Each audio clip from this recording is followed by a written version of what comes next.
तृतीय श्रेणी कुने कुने पिला माने आज आम एक भिडियो तुम 2025 रे हवा को जाउथिबा वृत्ति परीक्षा पाई साहित्य किछि बछा बछा प्रश्न आम ए भिडियो आलोचना करिबा जहाँ तुम वृत्ति परीक्षा पाई बहुत हेल्पफुल रहिबो। तो पिला माने ता पूर्व तुम माने जदि एही चैनल नुआ अछ ताहले जल्दी जल्दी चैनल को सब्सक्राइब कर दियो ता सहित पाखरे थिबा बेल आइकन को दबाई दियो। तो पिला माने जहाँ फल रे जेते बेले भी मु एही भली वीडियो अपलोड करिवि संगे संगे तमनको पाखु नोटिफिकेशन चल जिवो आ तो माने घरे बसी एही भली वीडियो पाई परिबो। तो पिला माने आमे आ समय नष्ट न करी देखिबा एबे साहित्यर प्रथम प्रश्न कोन अछि। तो पिला माने देखिबा एबे साहित्यर प्रथम प्रश्न तमनको पई कोन अछि। साहित्यर प्रथम प्रश्न पिला माने पानी भितरे जह्नर छाई काहेकि उभेई गला। तो पिला माने तो माने भलो भाबरे जानिछ पानी भितरे जह्नर छाई काहेकि उभेई जाइथिला। तो पिला माने मांकड़ माने जेहेतु पानी भितरको डिया मारिथिले हला मांकड़ मानक डिया रे पानी चहली जाइथिला जहा फल रे जह्नर छाई उभेई जाइथिला।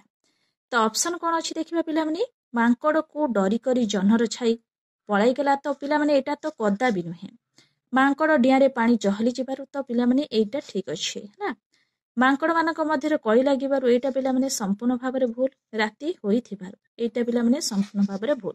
ताले सठिक उत्तर हे जिवो पिला माने ऑप्शन ख हला ऑप्शन ख हे जिवो सठिक उत्तर। परवर्ती प्रश्न देखिबा जन्मभूमि आम पाई बड़ काहेकि। तो पिला माने जन्मभूमि आम पाई बड़ काहेकि ऑप्शन अछि जन्मभूमि आमर जननी परी आमर समस्त आवश्यकता पूर्ण करिथाए आम जन्मभूमि भारी सुंदर बोली ना अन्य देश ठारू बड़ ना अन्य देश एहा सहित समकक्ष नुहे बोली।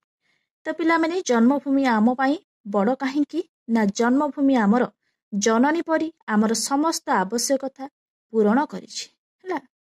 तो पिला माने ऑप्शन क हिजिबो सठिक उत्तर हला मन रखिबो जन्मभूमि आम पाई बड़ काहेकि ना जन्मभूमि आमर जननी परी आमर समस्त आवश्यकता पूर्ण करिथाए सेथि पाई जन्मभूमि हेउछि आम पाई बड़। परवर्ती प्रश्न देखिबा परवर्ती प्रश्न पिला माने गांधीजी को बेमार होई नथिले मध्य से लूण छाड़ीबार कारण कोन।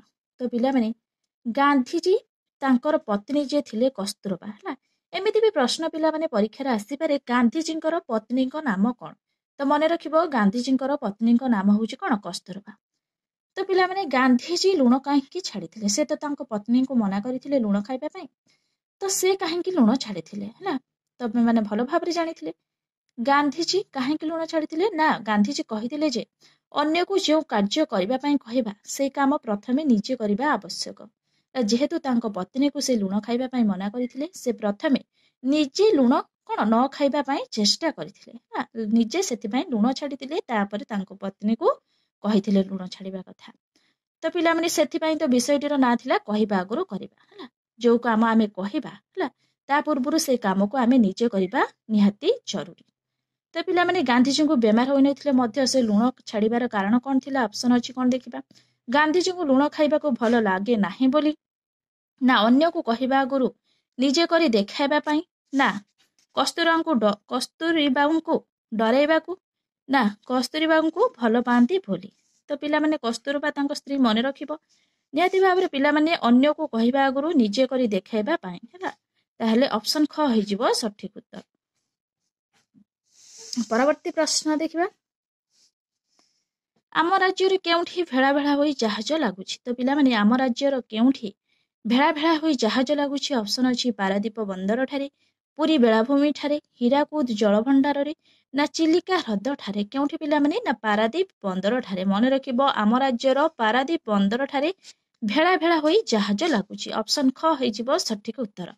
परवर्ती प्रश्न देखिबा परवर्ती प्रश्न पिला माने सोमा हसीना दुई सांगक संपर्क निबिड़ थिला कारण कोन थिला पिला माने सोमा हसीना जो दुई सांग थिले सेमानकर संपर्क अति निबिड़ बा घनिष्ठ थिला कारण कोन थिला पिला माने।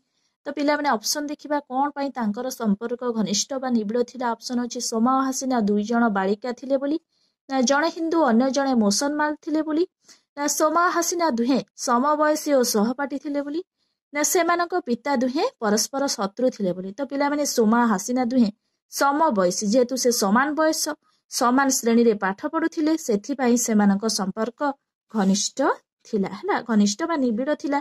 तो पिला माने ऑप्शन ग हे जिवो सठिक उत्तर। परवर्ती प्रश्न देखिबा पिलामाने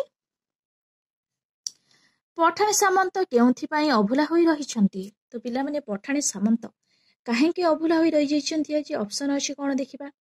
पठाणी सामंत निजर प्रगाढ़ पांडित्य द्वारा सामाजिक तथ्य गणित विद्या और आकाश तत्वर आविष्कार करिथिबारु ना पठाणी सामंत जणे धनी व्यक्ति होइथिबारु ना पठाणी सामंत काहारी को डरू नथिले बोली ना से सर्वदा सत कहूथिले बोली। तो पिलामाने पठाणी सामंत कौन पाई आज अभुला होई रहि जाइछंती ना पठाणी सामंत निजर प्रगाढ़ पांडित्य द्वारा सामाजिक तथ्य गणित विद्या और आकाश तत्वर आविष्कार करुथिबारु। ताहले ऑप्शन ए हेजि सॉरी पिलामाने क ऑप्शन हेजिबो सठिक उत्तर हैला। परवर्ती प्रश्न देखिबा कोन देछि चाट माने आग काल केउठी पाठ पढ़ुथिले। तो पिलामाने बहुत सहजिया प्रश्नटीए बहुत सुंदर प्रश्नटीए अछि। चाट माने आग काल केउठी पाठ पढ़ुथिले ऑप्शन अछि गाँ चाटशाली रे पाठ पढ़ुथिले ना गछ तळे पाठ पढ़ुथिले ना मुनि मानक आश्रम रे रही पाठ पढ़ुथिले ना गाँ रो भागवत टुंगी रे पाठ पढ़ुथिले। तो पिलामाने निहाती भाव चाट माने आग काल रे तो पिलामाने चाट माने कोन चाट माने होची छोट पिलामाने आग काल केउठी पाठ पढ़ुथिले ना गाँ रो चाटशाली रे पाठ पढ़ुथिले हैला। ताहले ऑप्शन क हेजिबो सठिक उत्तर। परवर्ती प्रश्न पिलामाने मिता को वर्षा ऋतु भल लगे काहेकि। तो पिलामाने मिता को वर्षा ऋतु काहेकि भल लगे से कहितिला जेहेतु मते वर्षा ऋतु भल लगे। माधवी कहितिला जे ताकू ग्रीष्म ऋतु भल लगे। तो मिता को जो वर्षा ऋतुटी भल लगे तार कारण कौन थिला कौन पाई तांकू वर्षा ऋतु भल लगे बोली से जेजे को कहितिला आ तार कारण भी कहितिला जे ताकू काहेकि वर्षा ऋतु भल लगे।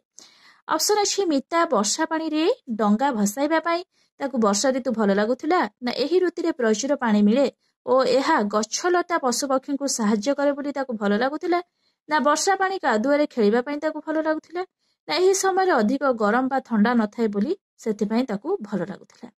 तो पिला माने मिता कहिथिला जे एही ऋतु रे प्रचुर पानी मिले एहा गछलता पशुपक्षी को साहाय्य करे सेथिपाई वर्षा ऋतु ताकू बहुत भल लागिथाय। ताहले ऑप्शन ख हेजिबो सठिक उत्तर हैला। ऑप्शन ख हेजिबो सठिक उत्तर। परवर्ती प्रश्न देखिबा पिला माने परवर्ती प्रश्न पिला माने विद्यासागर पिलाटी पैसाटीए बदल रे टंकाटीए देले काहेकि। तो पिला माने विद्यासागर पिलाटी को पैसाटीए बदल रे टंकाटीए देइथिले काहेकि ना पिलाटी को रोजगार क्षम करिबा पाई से देइथिले हैला। ऑप्शन अछि निजर दानीपणिया देखाइबा पाई ना पिलाटीर मागिबा अभ्यास बढ़ाइबा पाई। तो पिला माने ए दुटी तो कदाबी नुहे हैला ए दुटी कदाबी नुहे पिलाटी को रोजगार क्षम कराइबा पाई निहाती भाबरे पिला माने पिलाटी को रोजगार क्षम करिबा पाई पिलाटीर विश्वास रक्षा करिबा पाई। तो पिला माने एटा तो कदाबी नुहे ताहले पिलाटी को रोजगार क्षम कराइबा पाई से कोन पैसाटीए बदल रे टंकाटीए देइथिले। विद्यासागर काहाकू देइथिले पिला माने पिलाटी को देइथिले। ताहले ऑप्शन ग हेजिबो सठिक उत्तर। परवर्ती प्रश्न देखिबा टिकी फुलटी आमको की शिक्षा दिए। तो पिला माने टिकी फुलटी विषयटी जो पढ़िथिले तम माने हैला ताहले जो टिकी फुलटी तम मानकू की शिक्षा दिए। ऑप्शन अछि निजर सुबास को जगत रे हित निमंते वितरण करिबा पाई ना निजर निजको अन्य मानक पाखरे देखै हेबा पाई ना निजर भल गुण पाई गर्व करिबा ना निजर बड़ीमा देखै अन्य को हीन करी देबा पाई। तो पिला माने टिकी फुलटी आमको की शिक्षा देइथाय। तो निजर सुबास को बा निज भितरे थिबा जो वासना को जगतर हित निमंते बा जगतर मंगल पाई ताकू वितरण करिबा पाई बा वितरण करिबा पाई कोन से आमको शिक्षा देछि हैला। टिकी फुलटी कोन निज भितरे थिबा जो वासना हैला से जगतर हित पाई बा जगतर मंगल पाई से सब को कोन दान करिबा पाई बा समस्त को दबा पाई से कहिछि हैला। तो पिला माने ए सब टिकी फुलटी पाखरु आमे निहाती भाबरे शिखिबा उचित। जदि टिकी फुलटी होई कि ता कोन चिंताधारा एते उन्नत हेई पारुछि ताहले आमे मनिष माने हे कि आमे कोन ता कतरु बहुत किछि शिखिबार अछि हैला। ताहले ऑप्शन क हेजिबो सठिक उत्तर हैला। ऑप्शन क हेजिबो पिला माने सठिक उत्तर। परवर्ती प्रश्न देखिबा काहा पाई धर्मा जीवन देला। तो पिला माने काहा पाई धर्मा जीवन देला ऑप्शन अछि लोकमानंक पाई राजांक पाई लोकमानंक पाई तो पिला माने कदाबी नुहे राजांक पाई भी कदाबी नुहे जाति भाईंक पाई तो पिला माने निहाती भाबरे जाति भाईंक पाई ही धर्मा जीवन देइथिला ता बापांक पाई तो बापांक पाई भी पिला माने कदाबी नुहे हला से जाति भाईंक पाई जातिर टेक रखी कोन करथिला ना धर्मा जीवन देइथिला। परवर्ती प्रश्न देखिबा वीर किशोरଙ୍କ कविता लोकमानଙ୍କ ऊपर की प्रभाव पकाउथिला। तो पिला माने वीर किशोरଙ୍କ जो कविता से लिखिथिले ତାଙ୍କର ଯୋଉ କବିତା କି ପ୍ରଭାବ ପକାଇଥିଲା ଲୋକମାନଙ୍କ ଉପରେ। ଅପସନ୍ ଅଛି କ'ଣ ଦେଖିବା। ଲୋକମାନଙ୍କ ମନରେ ତୀବ୍ର ଜାତୀୟତା ଭାବ ଜାଗି ଉଠିଥିଲା ନା ଲୋକମାନେ ବୀର କିଶୋରଙ୍କୁ ଧନ୍ୟବାଦ ଦେଲେ, ତ ଏଇଟା ତ କଦାପି ନୁହେଁ। ଲୋକମାନେ ତାଙ୍କୁ ବିରୋଧ କରିଥିଲେ, ଏଇଟା ତ କଦାପି ନୁହେଁ। ଲୋକମାନେ ବୀର କିଶୋରଙ୍କୁ ତିରସ୍କାର କଲେ, ଏଇଟା ତ କଦାପି ନୁହେଁ। ତ ପିଲାମାନେ ବୀର କିଶୋରଙ୍କ କବିତା ଲୋକମାନଙ୍କ ଉପରେ କି ପ୍ରଭାବ ପକାଇଥିଲା? ଲୋକମାନଙ୍କ ମନରେ ତୀବ୍ର ଜାତୀୟତା ଭାବ ଜାଗି ଉଠିଥିଲା। ଏଇଟା ହବ ସଠିକ ଉତ୍ତର। ପରବର୍ତ୍ତୀ ପ୍ରଶ୍ନ ଦେଖିବା। ପରବର୍ତ୍ତୀ ପ୍ରଶ୍ନ, ହିନ୍ଦୀ ଭାଷାକୁ କାହିଁକି ଆମର ରାଷ୍ଟ୍ରଭାଷା କରାଯାଇଛି? ଅପସନ୍ ଅଛି ହିନ୍ଦୀ ଭାଷା କହିବାକୁ ଭଲ ଲାଗେ ବୋଲି, ନା ଆମ ଦେଶରେ ହିନ୍ଦୀ ଭାଷାଭାଷୀ ଲୋକଙ୍କ ସଂଖ୍ୟା ଅଧିକ ଓ ଅନ୍ୟମାନେ ଏହାକୁ ସହଜରେ ବୁଝିପାରନ୍ତି ଓ କହିପାରନ୍ତି ବୋଲି, ନା ହିନ୍ଦୁସ୍ତାନର ଭାଷା ହିନ୍ଦୀ ବୋଲି, ନା ଅଣ ହିନ୍ଦୀ ଲୋକମାନେ ଏହାକୁ ବିରୋଧ କରନ୍ତି ବୋଲି। ନିହାତି ଭାବରେ ପିଲାମାନେ ଅପସନ୍ ଖ ହେଇଯିବ ସଠିକ ଉତ୍ତର। କାହିଁକି ନା ଆମ ଦେଶରେ ହିନ୍ଦୀ ଭାଷାଭାଷୀ ଲୋକଙ୍କ ସଂଖ୍ୟା ଅଧିକ ଓ ଅନ୍ୟମାନେ ଏହାକୁ ସହଜରେ ବୁଝିପାରନ୍ତି ଓ କହିପାରନ୍ତି ବୋଲି। ଖ ହେଇଯିବ ପିଲାମାନେ ସଠିକ ଉତ୍ତର। ପରବର୍ତ୍ତୀ ପ୍ରଶ୍ନ ଦେଖିବା। ମନୁଷ୍ୟର ବଣ ଓ ଅନ୍ୟ ଜୀବଜନ୍ତୁ ପ୍ରତି କର୍ତ୍ତବ୍ୟ କ'ଣ? ତ ପିଲାମାନେ ଆମେ ଯେହେତୁ ମଣିଷମାନଙ୍କର ବଣ ଓ ଅନ୍ୟ ଜୀବଜନ୍ତୁ ପ୍ରତି କର୍ତ୍ତବ୍ୟ କ'ଣ ପିଲାମାନେ? ତ ମନୁଷ୍ୟମାନେ ନିହାତି ଭାବରେ ଭାବିବା ଉଚିତ ଯେ ଯେପରି ଟିକି ଫୁଲଟି ଭାବୁଛି ଯେ ସେ ଜଗତର ହିତ ବା ମଙ୍ଗଳ ପାଇଁ ତାର ଯୋଉ ବାସ୍ନାକୁ ସେ ସମସ୍ତଙ୍କ କ'ଣ ଦେବ ବୋଲି ସେ ଭାବି ସାରିଛି। ସେଇଭଳି ମଣିଷ ହୋଇ ଆମର ମଧ୍ୟ କିଛି ଦାୟିତ୍ୱ କର୍ତ୍ତବ୍ୟ ରହିଛି। ବଣ ପ୍ରତି ହଉ, ଜୀବଜନ୍ତୁ ହଉ, ପଶୁ ପକ୍ଷୀ, ଏମାନଙ୍କ ପାଇଁ ଆମର ଦାୟିତ୍ୱ ରହିଛି। ହେଲା, ନିହାତି ଭାବରେ ପିଲାମାନେ ଆମେ ନିଜେ ବଞ୍ଚିବା ସହିତ ଅନ୍ୟମାନଙ୍କୁ କିପରି ବଞ୍ଚାଇ ରଖିବା, ସୁରକ୍ଷିତ ରଖିବା, ଅନ୍ୟମାନଙ୍କର ଯତ୍ନ ନେବା, ସେ ବିଷୟରେ ନିହାତି ଭାବରେ ଆମକୁ ଭାବିବା ଉଚିତ। ହେଲା, ତ ପିଲାମାନେ ମନୁଷ୍ୟ ବଣ ଓ ଅନ୍ୟ ଜୀବଜନ୍ତୁ ପ୍ରତି କର୍ତ୍ତବ୍ୟ କ'ଣ? ଅପସନ୍ ଅଛି ମନୁଷ୍ୟ ନିଜେ ବଞ୍ଚିବା ସହିତ ଅନ୍ୟମାନଙ୍କୁ ବଞ୍ଚାଇ ରଖିବା ପାଇଁ ଯତ୍ନବାନ ହେବା ଉଚିତ, ନା ମନୁଷ୍ୟ ନିଜର ସୁଖ ସୁବିଧା ପାଇଁ ବଣ ଓ ଜୀବଜନ୍ତୁକୁ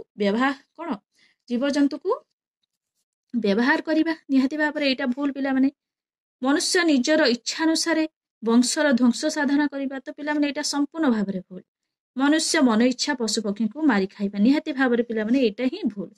ତ ପିଲାମାନେ ସଠିକ ଉତ୍ତର କୋଉଟା ହେବ? ନା ମନୁଷ୍ୟ ନିଜେ ବଞ୍ଚିବା ସହିତ ଅନ୍ୟମାନଙ୍କୁ ବଞ୍ଚାଇ ରଖିବା ପାଇଁ ଯତ୍ନବାନ ହେବା ନିହାତି ଭାବରେ ଉଚିତ। କ'ଣ ହେଇଯିବ ସଠିକ ଉତ୍ତର। ପରବର୍ତ୍ତୀ ପ୍ରଶ୍ନ ଦେଖିବା। ବଣି ସୁନା ପଞ୍ଜୁରୀରେ ରହିବାକୁ ମନା କଲା କାହିଁକି? ତ ପିଲାମାନେ ତାର ସୁନା ପଞ୍ଜୁରୀ ଦରକାର ନାହିଁ ବୋଲି ସେ କହିଥିଲା। ହେଲା, କାହିଁକି ନା ସୁନା ପଞ୍ଜୁରୀ ତାକୁ ବଣର ସୁଖ ଦେଇପାରିବନି ବୋଲି ସେ କହିଥିଲା ନା ନାହିଁ। ତାହେଲେ ଅପସନ୍ ଅଛି ବଣି ବଣ ମୁଲକରେ ସ୍ୱାଧୀନତା ଭାବରେ ରହିବାକୁ ଅଧିକ ପସନ୍ଦ କରେ ବୋଲି। ନିହାତି ଭାବରେ ପିଲାମାନେ ଏଇଟା ହିଁ ଭୁଲ। ସୁନା ପଞ୍ଜୁରୀ ତାକୁ ଆନନ୍ଦ ଦେବ ନାହିଁ ବୋଲି, ଏଇଟା ହିଁ ଠିକ ପିଲାମାନେ। ସେ କହିଥିଲା ଯେ ବଣର ସୁଖ ତାକୁ ସୁନା ପଞ୍ଜୁରୀ ଦେଇପାରିବ ନାହିଁ ବୋଲି ସେ କହିଥିଲା। ପରବର୍ତ୍ତୀ ଅପସନ୍ ଅଛି ଦେଖିବା, ସୁନା ପଞ୍ଜୁରୀରେ ରହି ଖାଦ୍ୟ ଖାଇପାରିବ ନାହିଁ, ଏଇଟା ବି ଭୁଲ ପିଲାମାନେ। ସମସ୍ତେ ତାକୁ ଦେଖିବ ଓ ଗେଲ କରିବେ, ଏଇଟା ବି ପିଲାମାନେ ଭୁଲ। ତାହେଲେ ସଠିକ ଉତ୍ତର ହେଇଯିବ ସୁନା ପଞ୍ଜୁରୀ ତାକୁ ଆନନ୍ଦ ଦେବ ନାହିଁ ବୋଲି ସେ କହିଥିଲା। ହେଲା, ସେଥିପାଇଁ ବଣି ସୁନା ପଞ୍ଜୁରୀରେ ରହିବାକୁ ମନା କରିଥିଲା। ତାହେଲେ ଅପସନ୍ ଖ ହେଇଯିବ ସଠିକ ଉତ୍ତର। ପରବର୍ତ୍ତୀ ପ୍ରଶ୍ନ ପିଲାମାନେ, ବକ୍ସି ଜଗବନ୍ଧୁ କେଉଁ ନୂଆ ଅସ୍ତ୍ର କଥା କହିଥିଲେ? ଅସହଯୋଗ ଅସ୍ତ୍ର, ବନ୍ଧୁକ, ତୋପ, ଗୋଳା ବାରୁଦ। ନିହାତି ଭାବରେ ପିଲାମାନେ ତମାନେ ପଢିଛ ବକ୍ସି ଜଗବନ୍ଧୁ ଅସହଯୋଗ ଅସ୍ତ୍ର କଥା ହିଁ କହିଥିଲେ। ଅପସନ୍ କ ହେଇଯିବ ସଠିକ ଉତ୍ତର। ପରବର୍ତ୍ତୀ ପ୍ରଶ୍ନ ପିଲାମାନେ, ଏକ ପଦରେ ପ୍ରକାଶ କର ଯେ ଆକାଶରେ ଗମନ କରେ, କ'ଣ ହବ? ଏଇଠି ଅପସନ୍ ଅଛି ଗଗନ ବିହାରୀ, ଆକାଶଚାରୀ, ମହାକାଶଚାରୀ, ଆକାଶବାସୀ। ତ ପିଲାମାନେ ଏଠି ଯେ ଆକାଶରେ ଗମନ କରେ ତାକୁ କ'ଣ କହିବା? ଅପସନ୍ ଗ ହେଇଯିବ ପିଲାମାନେ ସଠିକ ଉତ୍ତର ମହାକାଶଚାରୀ। ହେଲା, ଯେ ଆକାଶରେ ଗମନ କରେ ତାକୁ ଆମେ ମହାକାଶଚାରୀ କହିପାରିବା। ଅପସନ୍ ଗ ହେଇଯିବ ସଠିକ ଉତ୍ତର। ପରବର୍ତ୍ତୀ ପ୍ରଶ୍ନ ଦେଖିବା। ପରବର୍ତ୍ତୀ ପ୍ରଶ୍ନ, ଗଦ୍ୟରେ ପ୍ରକାଶ କର ଜୋଛନା କିରଣ। ତ ପିଲାମାନେ ଗଦ୍ୟରେ ପ୍ରକାଶ କରିବା, ଏଇ ଯୋଉ ଜୋଛନା ଦେଇଛି ଏଠି ଆମେ ତାକୁ ଗଦ୍ୟ ରୂପରେ ଲେଖିଲେ କ'ଣ ହବ? ଜ୍ୟୋତ୍ସ୍ନା ହିଁ ହବ। ଅପସନ୍ ଅଛି କିରଣ, ଜ୍ୟୋତ୍ସ୍ନା, ଚନ୍ଦ୍ର ଆଲୋକ, ଶୀତଳ କିରଣ। ନିହାତି ଭାବରେ ଜୋଛନାକୁ ଗଦ୍ୟ ରୂପରେ ଲେଖିଲେ ଜ୍ୟୋତ୍ସ୍ନା ହିଁ ହବ। ଅପସନ୍ ଖ ହେଇଯିବ ସଠିକ ଉତ୍ତର। ପରବର୍ତ୍ତୀ ପ୍ରଶ୍ନ, ଅର୍ଥ ଶବ୍ଦର ବିପରୀତ ଶବ୍ଦଟି କ'ଣ ହେବ? ଅର୍ଥର ପିଲାମାନେ ଅନର୍ଥ ହିଁ ହବ। ଅପସନ୍ ଅଛି ମାନେ, ଅନର୍ଥ, ଧନ, ବିଅର୍ଥ। ନିହାତି ଭାବରେ ଅର୍ଥର ହବ ଅନର୍ଥ। ପରବର୍ତ୍ତୀ ପ୍ରଶ୍ନ ଦେଖିବା, ବିଦେଶୀ ମାନେ ଆମକୁ କିପରି ଶାସନ କରୁଥିଲେ? ଅପସନ୍ ଅଛି ଆମର ଭଲ ମନ୍ଦ ବୁଝି ଭଲରେ ଶାସନ କରୁଥିଲେ। ପରବର୍ତ୍ତୀ ଅପସନ୍ ଅଛି ଆମକୁ ବେତ ବନ୍ଧୁକ ମନରେ ଶାସନ କରୁଥିଲେ, ଆମର ହିତାଙ୍କାକ୍ଷୀ ପରି ଶାସନ କରୁଥିଲେ, ନା ଆମକୁ ସୁଶାସନ ଦେଉଥିଲେ। ନିହାତି ଭାବରେ ଆମକୁ ବେତ ଓ ବନ୍ଧୁକ ମନରେ ଶାସନ କରୁଥିଲେ। ତ ପିଲାମାନେ ଅପସନ୍ ଖ ହେଇଯିବ ସଠିକ ଉତ୍ତର। ବିଦେଶୀମାନେ ଆମକୁ କିପରି ଶାସନ କରୁଥିଲେ? ନା ଆମକୁ ବେତ ଓ ବନ୍ଧୁକ ମୁନରେ ଶାସନ କରୁଥିଲେ। 21 ନମ୍ବର ପ୍ରଶ୍ନ ପିଲାମାନେ, କୋଣାର୍କ ମନ୍ଦିର ଲାଙ୍ଗୁଳା ନରସିଂହ ନିର୍ମାଣ କାହିଁକି କରିଥିଲେ? ତ କୋଣାର୍କ ମନ୍ଦିର, ତ ପିଲାମାନେ ଏଇଠି ଯଦି ପ୍ରଶ୍ନ ଆସେ କୋଣାର୍କ ମନ୍ଦିର କିଏ ନିର୍ମାଣ କରିଥିଲେ? ମନେ ରଖିବ ଲାଙ୍ଗୁଳା ନରସିଂହ ଦେବ ହିଁ କୋଣାର୍କ ମନ୍ଦିର ନିର୍ମାଣ କରିଥିଲେ। ହେଲା, ମନେ ରଖିବ। ସର୍ଟ ପ୍ରଶ୍ନ ଏମିତି ବି ପରୀକ୍ଷାରେ ଆସିପାରେ। ତ କୋଣାର୍କ ମନ୍ଦିର ଲାଙ୍ଗୁଳା ନରସିଂହ ଦେବ ନିର୍ମାଣ କାହିଁକି କରିଥିଲେ? ଅପସନ ଅଛି ନିଜର ବଡ଼ିମା ଦେଖାଇବା ପାଇଁ, ତ କଦାପି ନୁହେଁ। ସମୁଦ୍ର କୂଳରେ ସୂର୍ଯ୍ୟଙ୍କର ପୂଜା ପାଇଁ, ନା ବିଦେଶୀ ମାନଙ୍କୁ ଦେଖାଇବା ପାଇଁ, ନା ନିଜର ନାମ ରଖିବା ପାଇଁ? ନିହାତି ଭାବରେ ସମୁଦ୍ର କୂଳରେ ସୂର୍ଯ୍ୟଙ୍କର ପୂଜା ପାଇଁ ହିଁ ଲାଙ୍ଗୁଳା ନରସିଂହ ଦେବ କୋଣାର୍କ ମନ୍ଦିର ନିର୍ମାଣ କରିଥିଲେ। ଅପସନ ଖ ହେଇଯିବ ସଠିକ ଉତ୍ତର। ପରବର୍ତ୍ତୀ ପ୍ରଶ୍ନ ପିଲାମାନେ, 1200 ବଢ଼େଇର ଦାୟ ନା ପୁଅର ଦାୟ କଥା କିଏ କହିଥିଲେ? ନିହାତି ଭାବରେ ଅପସନ ଅଛି ରାଜା ଧରବା 1200 ବଢ଼େଇ ବିଶୁ ମହାରଣା। ନିହାତି ଭାବରେ ଏକଥା 1200 ବଢ଼େଇ କହିଥିଲେ। ଅପସନ ଗ ହେଇଯିବ ସଠିକ ଉତ୍ତର। ଏହି ପ୍ରଶ୍ନଟିକୁ ଆମେ ପୂର୍ବରୁ ବହୁତ ଥର ପଢ଼ିଛନ୍ତି। ପରବର୍ତ୍ତୀ ପ୍ରଶ୍ନ ଦେଖିବା। 23 ନମ୍ବର ପ୍ରଶ୍ନ, ଦୋକାନୀ ଯୁବକ ଉପରେ ବିଦ୍ୟାସାଗର ଖୁସି ହେଲେ କାହିଁକି? ଅପସନ ଅଛି ଯୁବକଟିର ନମ୍ରତା ଦେଖି, ତ କଦାପି ନୁହେଁ। ଯୁବକଟିର ଫଳ ଦୋକାନ ଦେଖି, ତ କଦାପି ନୁହେଁ। ଯୁବକଟି ରୋଜଗାରକ୍ଷମ ହୋଇଥିବାରୁ ଦେଖି। ତ ପିଲାମାନେ ରୋଜଗାରକ୍ଷମ ପିଲାଟି ହୋଇଥିବାର ଦେଖି ବିଦ୍ୟାସାଗର ବହୁତ ଖୁସି ହୋଇଯାଇଥିଲେ। ହେଲା, ତାହେଲେ ଅପସନ ଗ ହେଇଯିବ ସଠିକ ଉତ୍ତର। ଯୁବକଟି ଧନୀ ହୋଇଥିବାର ଦେଖି, ଏଇଟା ତ କଦାପି ନୁହେଁ। 24 ନମ୍ବର ପ୍ରଶ୍ନ, ଅଜାଙ୍କୁ ସବୁ ଋତୁ ଭଲ ଲାଗେ କାହିଁକି? ଅନ୍ୟ ଋତୁ ରାଗିବେ ବୋଲି, ନା କେହି ଋତୁ ମନ ଦୁଃଖ କରିବେ ବୋଲି, ନା ସବୁ ଋତୁ କିଛି ନା କିଛି ଉପକାର କରିଥାନ୍ତି ଏବଂ ଜଣେ ଅନ୍ୟ ଜଣଙ୍କ ଉପରେ ନିର୍ଭରଶୀଳ ଥାଏ ବୋଲି, ନା ଅଜା ସବୁ ଋତୁକୁ ଦେଖନ୍ତି ବୋଲି? ନିହାତି ଭାବରେ ପିଲାମାନେ ଅଜାଙ୍କୁ ସବୁ ଋତୁ ଭଲ ଲାଗେ। ଆଉ ତାର କାରଣ ବି ସେ କହିଥିଲେ ଯେ ସବୁ ଋତୁ କିଛି ନା କିଛି ଉପକାର କରିଥାନ୍ତି ଏବଂ ଜଣେ ଅନ୍ୟ ଜଣଙ୍କ ଉପରେ ନିର୍ଭରଶୀଳ ଥାଏ ବୋଲି, ସେଥିପାଇଁ ତାଙ୍କୁ କଣ ସବୁ ଋତୁ ଭଲ ଲାଗେ। ତାହେଲେ ଅପସନ ଗ ହେଇଯିବ ସଠିକ ଉତ୍ତର। 25 ନମ୍ବର ପ୍ରଶ୍ନ ପିଲାମାନେ ଦେଖିବା। ଏତେ ସରି ତତେ କିଏ କଲା ଏହି କଥା କିଏ କହିଥିଲେ? ଅପସନ ଅଛି ସାଙ୍ଗସାଥୀ, ଗୁରୁଜୀ, ପିତା, ମାତା। ତ ପିଲାମାନେ ପିଲାଟି ଯେତେବେଳେ ବାଟେ ଯାଉ ଯାଉ ତାର ଗୋଡ଼ ଖସି ଯାଇଥିଲା, ହଠାତ୍ ତାକୁ ଗୁରୁଜୀ ଏହି ପ୍ରଶ୍ନ ପଚାରିଥିଲେ। କହିଥିଲେ ଯେ ଏତେ ସରି ତତେ କିଏ କଲା? ହେଲା, ତ ଗୁରୁଜୀ ଏ କଥା ହିଁ କହିଥିଲେ। ସାଙ୍ଗସାଥୀ ତ କଦାପି ହବନି, ପିତା ବି କଦାପି ହବନି, ମାତା ବି କଦାପି ହବନି। ତାହେଲେ ସଠିକ ଉତ୍ତର ହେଇଯିବ ଗୁରୁଜୀ। ହେଲା, ଅପସନ ଖ ହେଇଯିବ ସଠିକ ଉତ୍ତର। ତ ପିଲାମାନେ ସାହିତ୍ୟର ଆମେ 25ଟି ପ୍ରଶ୍ନ ଏହି ଭିଡ଼ିଓରେ ଆଲୋଚନା କରିସାରିଛନ୍ତି। ମୁଁ ଆଶା କରୁଛି ନିହାତି ଭାବରେ ତମମାନଙ୍କୁ ଏହି ଭିଡ଼ିଓଟି ଭଲ ଲାଗିଥିବ। ଯଦି ତମମାନଙ୍କୁ ଏହି ଭିଡ଼ିଓଟି ଭଲ ଲାଗିଥିବ ନିହାତି ଭାବରେ ଲାଇକ୍ କରିବ, ସେୟାର କରିବ, ସବସ୍କ୍ରାଇବ କରିବାକୁ ଜମା ବି ଭୁଲିବନି। Thank you.